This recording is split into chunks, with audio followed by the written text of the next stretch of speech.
Okay, we're back here with Dr. Levi on Nala.com, and we're finishing up. This will be our last segment on the practical applications of tying knots, and we'll also touch on this in this segment also on the topic of untying knots.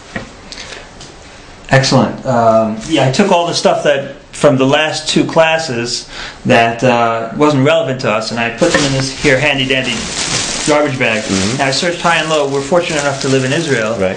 But finding one of these jobs isn't necessarily so easy. Mm-hmm. By these jobs, I mean garbage bags that come with drawstrings. Yeah.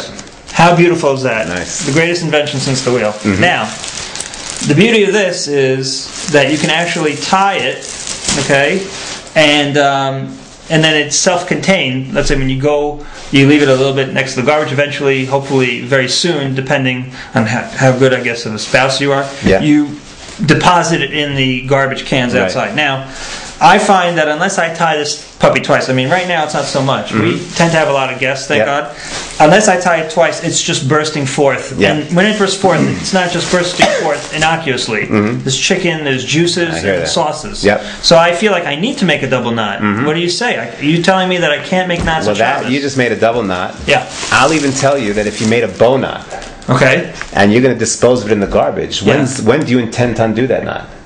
I'm never going back in there. That's Only right. the cats are getting in there. Exactly. So you're never going to undo that knot. You just made for yourself a permanent knot. That's going to be prohibited.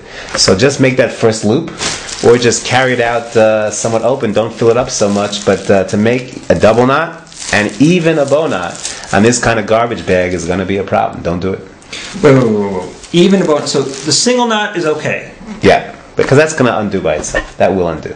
Okay, so it's got to be basically something that you know is going to undo, which Correct. Sort of defeats some of the purpose. Well, you got to get from the house to the garbage bin. That's all you got to do. What happens in the garbage bin stays in the garbage bin. That's right. So you're not gonna allow me to do this like I would tie a shoe. That's right. But on a shoe, you're letting me do it because you're going to undo that later that day, and this you're never going to undo. I get it now. Okay, fine. So from now on, it's single knot and a dash to the garbage can and hope for the best. There you go. Okay. So you were talking about untying the shoe, so that's a good segue. Maybe I'll bring the shoe back. Okay. Old friend, the shoe. Yeah, I did want to clarify one point that I made, and we talked about the bow knot on the shoe, and then making another knot on top of that. Yes. So you might ask me that looks like a double knot, and we call that a double knot. Yes. So I had mentioned the prior class that it should be okay, and it really is a dispute. So if you look at different contemporary poskim, you'll find a real array. On the one hand, I have here a sefer called Orchos Shabbos, which is a wonderful practical sefer, sefer book, and here they say it's fine. To make this is fine. You look, pointed out to me, you look at this something known as the Gray Book, Rav Ribiat's book on Hilchos Shabbos. He says that's called a double knot, and you're not allowed to make a double knot on Shabbos.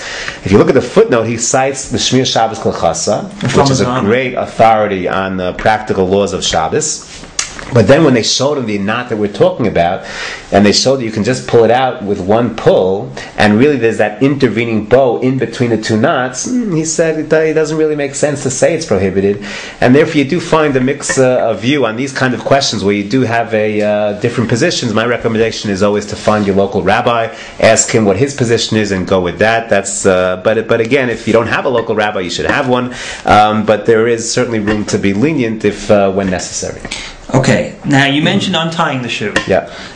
This brings us to the fact, you said there was 39 subcategories of prohibitions on Shabbos, right? Correct. So one of them is tying the knot. Right. Now you're telling me that another one is untying? Exactly. Okay. There's 2 out of the 37 have to do with tying. Okay. There's tying knots. Untying knots is one of the 39 melachos.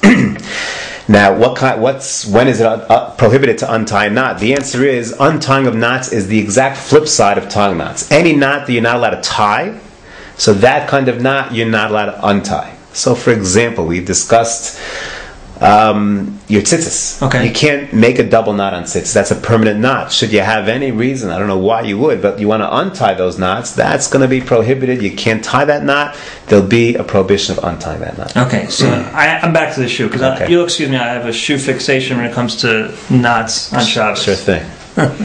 Okay, now, this is a double knot. I'll prove it to you. If I pull on this string here, I'm getting nothing. Okay. Nothing's We'll call that a regular double knot. Regular double knot. I can undo it with one hand, though. It doesn't matter if it's one hand or two. I've heard that in the street. There is a statement in the Mishnah of Rav Meir.